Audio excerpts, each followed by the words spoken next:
வணக்கம்.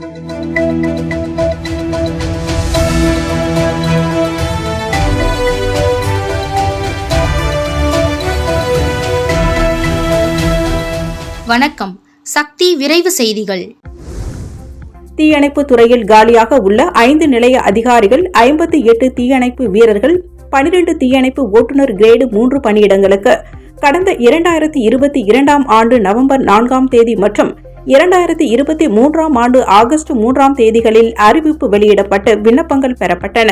இதற்கு மொத்தம் 16,343 பேர் விண்ணப்பித்திருந்தனர். இந்த விண்ணப்பங்கள் பரிசீலனை செய்யப்பட்டன. தற்போது இவர்களுக்கான உடற்தகுதி தேர்வு அடுத்த மாதம் 26ஆம் தேதி கோரிமேடு ஆயுதப்படை மைதானத்தில் நடைபெறும் என அறிவிக்கப்பட்டுள்ளது. இதற்கான வழிகாட்டுதல் நெறிமுறைகள் பின்னர் தெரிவிக்கப்படும் என உள்துறை சார்பு செயலர் தெரிவித்துள்ளார். புதுச்சேரியில் பள்ளி கல்லூரிகளுக்கு இம்மாதத்தில் மட்டும் 15 நாட்கள் விடுமுறை கிடைத்துள்ளது. ஜனவரியில் மொத்தம் 23 நாட்கள் மட்டுமே பணி நாட்கள், 8 நாட்கள் சனி ஞாயிறு விடுமுறை நாட்கள். பணி நாட்களில் புத்தாண்டு ஒரு நாள், கனமழை காரணமாக பள்ளி கல்லூரிகளுக்கு மட்டும் 8ஆம் தேதி, பொங்கல் பண்டிகைக்கு 3 நாட்கள், ராமர் கோவில் கும்பாபிஷேகம் ஜனவரி 22ஆம் தேதி பொது விடுமுறை, 26இல் குடியரசு தினம் என அரசு அலுவலகங்களுக்கு 6 நாட்களும், பள்ளி கல்லூரிகளுக்கு 7 நாட்களும் விடுமுறை கிடைத்துள்ளது. சனி ஞாயிறு 2 நாட்கள் விடுமுறை சேர்த்தால் இம்மாதத்தில் அரசு அலுவலகங்களுக்கு மொத்தம் 14 நாட்களும், பள்ளி கல்லூரிகளுக்கு 15 நாட்களும் விடுமுறை கிடைத்துள்ளது. இன்னும் ஜனவரி மாதம் முடியவில்லை. அதற்குள் மழை ஏற்பட்டால் விடுமுறை நாட்கள் எண்ணிக்கை இன்னும் கூடும் என்றும், காரைக்காலில் கார்னிவல் விழாவிற்காக கடந்த 18ஆம் தேதி காரைக்கால் மாவட்ட பள்ளி கல்லூரிகளுக்கு விடுமுறை விடப்பட்டது. இதனால் காரைக்கால் மாவட்டத்தில் பள்ளி கல்லூரிகளுக்கு 16 நாட்கள் விடுமுறை கிடைத்துள்ளது குறிப்பிடத்தக்கது. ஜிப்மர் மருத்துவமனை வரும் 22ஆம் தேதி அரை நாள் இயங்காது என அறிவிக்கப்பட்டுள்ளது. ஜிப்மர் இயக்குநர் ராகேஷ் அகர்வால் வெளியிட்டுள்ள செய்திக்குறிப்பில், மத்திய அரசு வெளியிட்டுள்ள அறிவிப்பின்படி அயோத்தியில் ராமர் கோவில் கும்பாபிஷேக விழா வரும் 22ஆம் தேதி நடைபெற உள்ளது. இதனை முன்னிட்டு ஜிப்மர் நிறுவனம் 22ஆம் தேதி மதியம் 2:30 மணி வரை அரை நாள் இயங்காது என்றும், இந்த நேரத்தில் வெளிப்புற நோயாளிகள் சிகிச்சை பிரிவிற்கு வருவதை தவிர்க்க வேண்டும் என்றும் தெரிவிக்கப்பட்டுள்ளது. இருப்பினும் அவசர பிரிவு சேவைகள் அனைத்தும் வழக்கம் போல் இயங்கும் என்றும், சிறப்பு கிளினிக்குகள் உட்பட அனைத்து மருத்துவமனை சேவைகள் மதியம் 2:30 மணிக்கு பிறகு வழக்கம் போல் முழுமையாக செயல்படும் என குறிப்பிடப்பட்டுள்ளது. பாண்டி மெரினா பகுதியில் மாணவர்கள் மற்றும் சுற்றுலா பயணிகளிடம் கஞ்சா விற்ற 3 வாலிபர்களை காவல்துறையினர் கைது செய்தனர். புதுச்சேரி வம்பாக்கீரபாளையம் பாண்டி மெரினா பகுதியில் கஞ்சா விற்பதாக காவல்துறையினருக்கு ரகசிய தகவல் கிடைத்தது. அதன் பேரில் ஒதியஞ்சாலை காவல்துறை ஆய்வாளர் வெங்கடாஜலபதி மற்றும் காவல்துறையினர் அப்பகுதிகளில் ரோந்து சென்றனர். அப்போது அங்கு கஞ்சா விற்ற 3 வாலிபர்களையும் கையும் களவுமாக பிடித்து விசாரணை மேற்கொண்டனர். விசாரணையில் அவர்கள் முதலியார்பேட்டை அனிதா நகர் ரவீந்திரன், சுமன்ராஜ், ரெட்டியார்பாளையம் பாவாணர் நகர் மோகன்ராஜ் ஆகியோர் என தெரியவந்தது. 3 பேரையும் கைது செய்த காவல்துறையினர் அவர்களிடம் இருந்து 130 கிராம் கஞ்சாவையும் பறிமுதல் செய்தனர். புதுச்சேரியில் இணையவழி மூலம் 3 பேரிடம் 15,93,000 ரூபாய் மோசடி செய்த மர்ம நபர்கள் குறித்து சைபர் கிரைம் காவல்துறையினர் விசாரணை மேற்கொண்டு வருகின்றனர். லாஸ்பேட்டை பெத்துசெட்டிப்பேட் பகுதியைச் சேர்ந்தவர் விஜயகுமாரி. இவர் வீட்டில் இருந்தபடி வேலை செய்து சம்பாதிக்கலாம் என்பதை நம்பி டெலகிராம் செயலியில் வந்த லிங்க் மூலம் ரூபாய் 2,34,000 முதலீடு செய்து பணத்தை இழந்துள்ளார். இதேபோல் முத்தியால்பேட்டை அருணகிரி செட்டு தெருவைச் சேர்ந்தவர் இசாஜ் அகமது. இவரை டெலகிராம் மூலம் தொடர்பு கொண்ட மர்ம நபர்கள் பகுதி நேர வேலை இருப்பதாக கூறியுள்ளனர். இதனை நம்பிய இவர் தவணைகளில் ரூபாய் 4,09,000 முதலீடு செய்து ஏமாந்துள்ளார். இதேபோல் தவளக்குப்பம் கடலூர் சாலையைச் சேர்ந்தவர் பூபாலன். தனியார் மருத்துவமனை ஊழியரான இவர் கடந்த 10ஆம் தேதி இவரது அலுவலக இமெயில் முகவரிக்கு மருத்துவமனையில் சேர்மன் பெயரில் ஒரு இமெயில் வந்தது. அதில் தான் ஒரு மீட்டிங்கில் இருப்பதாகவும் அவசரமாக ரூபாய் 9,50,000 பணத்தை வங்கிக் கணக்கில் செலுத்துமாறு கூறியிருந்தது. இதனை நம்பிய பூபாலன் மர்ம நபர் அனுப்பிய வங்கிக் கணக்கில் ரூபாய் 9,50,000 பணத்தை செலுத்தி ஏமாந்துள்ளார். இதுகுறித்த புகாரின் பேரில் சைபர் கிரைம் காவல்துறையினர் தனித்தனியாக வழக்கு பதிவு செய்து விசாரணை நடத்தி வருகின்றனர். புதுச்சேரி பிராந்தியம் ஏனாமில் சூதாட்ட கிளப் செயல்பட அனுமதி அளித்த நகராட்சி ஆணையர் அருள் பிரகாசம் சஸ்பெண்ட் செய்யப்பட்டுள்ளார். ஏனாமில் செயல்பட்டு வரும் சூதாட்ட கிளப்பால் சட்டம் ஒழுங்கு பிரச்சினை ஏற்படும் சூழ்நிலை உள்ளதாக புகார் எழுந்துள்ளது. சூதாட்ட கிளப்பை மூட நடவடிக்கை எடுக்குமாறு நகராட்சி ஆணையர் அருட்பிரகாசத்தை மாவட்ட நிர்வாகம் அறிவுறுத்தியது. சூதாட்ட கிளப்பை மூட நடவடிக்கை எடுக்காமல் செயல்பட அனுமதி அளித்ததால் நகராட்சி ஆணையர் மீது நடவடிக்கை எடுக்கப்பட்டுள்ளது. ஏனாம் நகராட்சி ஆணையர் அருட்பிரகாசத்தை பணியிடை நீக்கம் செய்த மாவட்ட ஆட்சியர் வல்லவன் உத்தரவிட்டுள்ளார். முன்னாள் அமைச்சர் கமலக்கண்ணன் டெங்கு காய்ச்சல் காரணமாக அரசு மருத்துவமனையில் அனுமதிக்கப்பட்டு சிகிச்சை பெற்று வருகிறார். புதுச்சேரியில் கடந்த 2 மாதங்களாக டெங்கு காய்ச்சல் தீவிரமாக பரவி வருகிறது. அரசு மருத்துவமனை, தனியார் மருத்துவமனைகளில் குழந்தைகள் முதல் பெரியவர்கள் வரை டெங்கு காய்ச்சல் பாதிப்பு ஏற்பட்டு சிகிச்சை பெற்று வருகின்றனர்.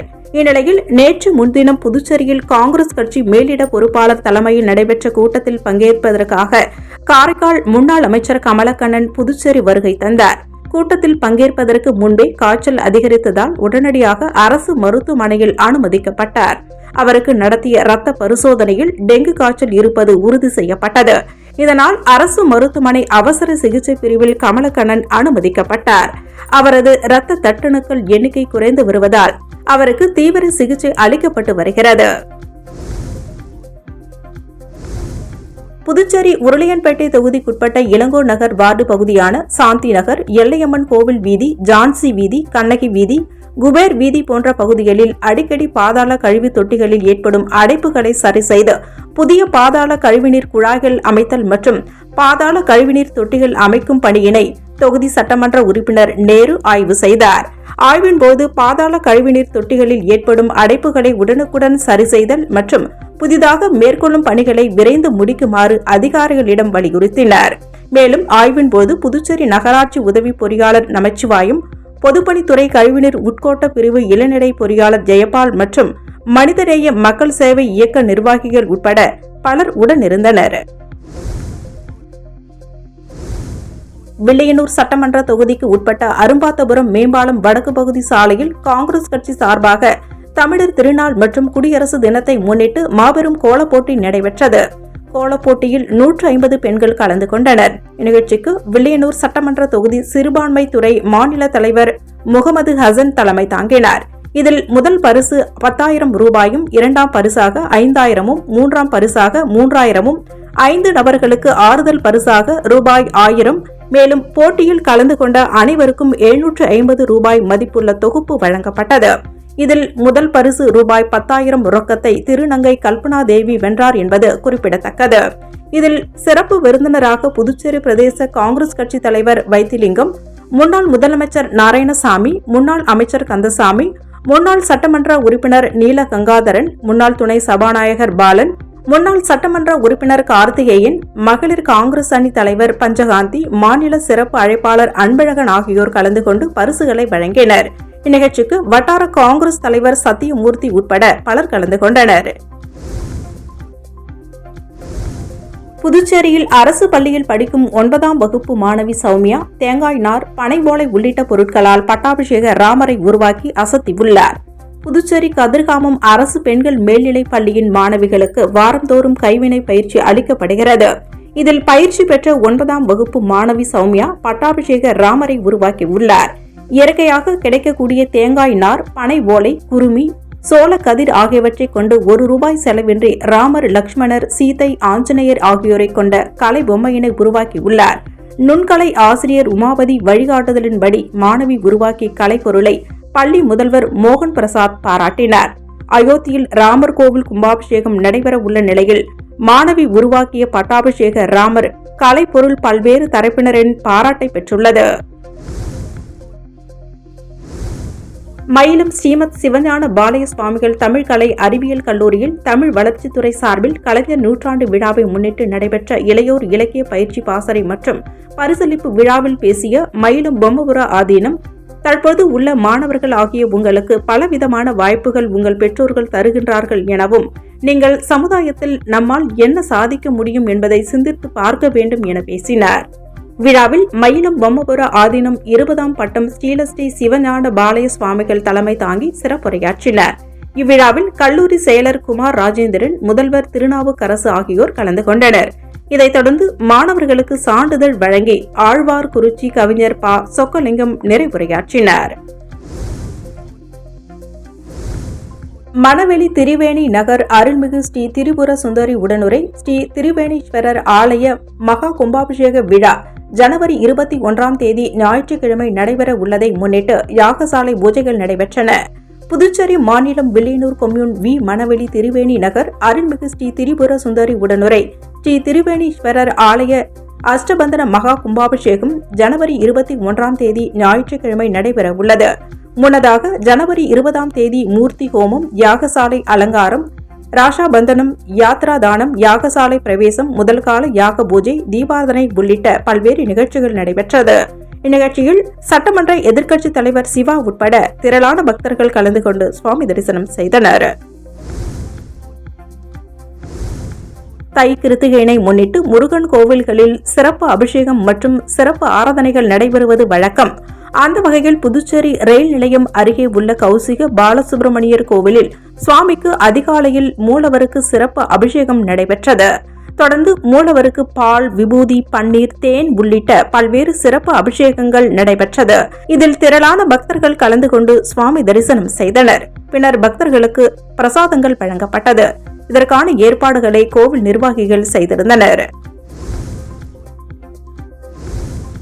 ஆண்டுதோறும் தை மாதம் 5ஆம் நாள் தென்பெண்ணை ஆற்றின் கரையோரம் ஆற்று திருவிழா நடைபெறுவது வழக்கம். அந்த வகையில் பாகூர் அடுத்த சோரிங்குப்பம் பகுதியில் ஆற்று திருவிழா வெகு விமர்சையாக நடைபெற்றது. இந்நிகழ்ச்சியில் பாகூர் பூலோக மாரியம்மன், பாகூர் மூலநாதர், திருப்பனம்பாக்கம் முத்து மாரியம்மன், சோரிங்குப்பம் செடல் செங்கழு நீரம்மன், குருவினத்தம் முத்து மாரியம்மன் உட்பட கோவில்களில் உற்சவ மூர்த்திகள் ஊர்வலமாக கொண்டு வரப்பட்டு தென்பெண்ணை ஆற்றில் தீர்த்தவாரி நடைபெற்றது. ஆற்றங்கரையில் வரிசையாக நிறுத்தப்பட்டு பக்தர்களுக்கு காட்சியளித்தனர். இதில் ஏராளமான பக்தர்கள் கலந்து கொண்டு சுவாமி தரிசனம் செய்தனர். ஆற்று திருவிழாவையொட்டி தெற்கு பகுதி காவல் கண்காணிப்பாளர் தலைமையில் காவல்துறையினர் பாதுகாப்பு பணியில் ஈடுபட்டனர். அயோத்தி ராமர் கோவில் கும்பாபிஷேகம் நாளை மறுநாள் 22ஆம் தேதி நடைபெற உள்ள நிலையில் பாலராமர் சிலை பற்றிய தகவல்கள் வெளியாகியுள்ளது. பாலராமர் அழகே வடிவமாக காட்சியளிக்க அவரது இருபுறமும் அனுமன், கருடனும் இருக்கின்றனர். திருவாச்சியை சுற்றிலும் தசாவதார உருவங்கள் வடிவமைக்கப்பட்டுள்ள நிலையில் நவ கிரகங்களும் ராமருக்கு கீழே சிற்பமாக செதுக்கப்பட்டுள்ளன.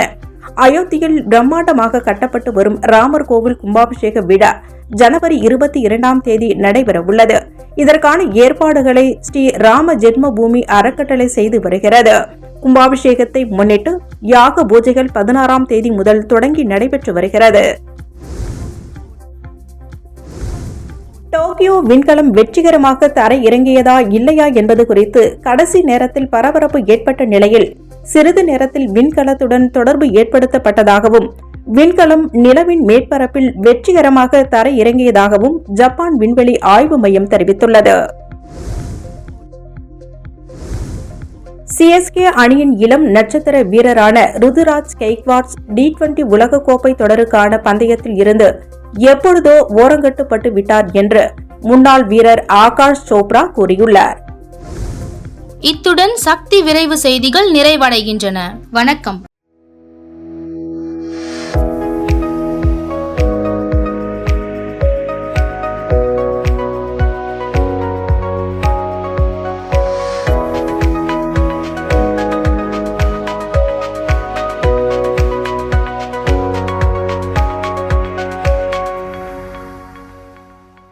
உங்கள் சக்தி செய்திகளை உடனுக்குடன் தெரிந்து கொள்ள சக்தி சேனல் புதுச்சேரி யூடியூப் சேனலை சப்ஸ்கிரைப் செய்து கொள்ளுங்கள். மறக்காமல் பெல் பட்டனையும் கிளிக் பண்ணுங்க, ஷேர் பண்ணுங்க, லைக் பண்ணுங்க. உங்கள் சக்தி சேனல்.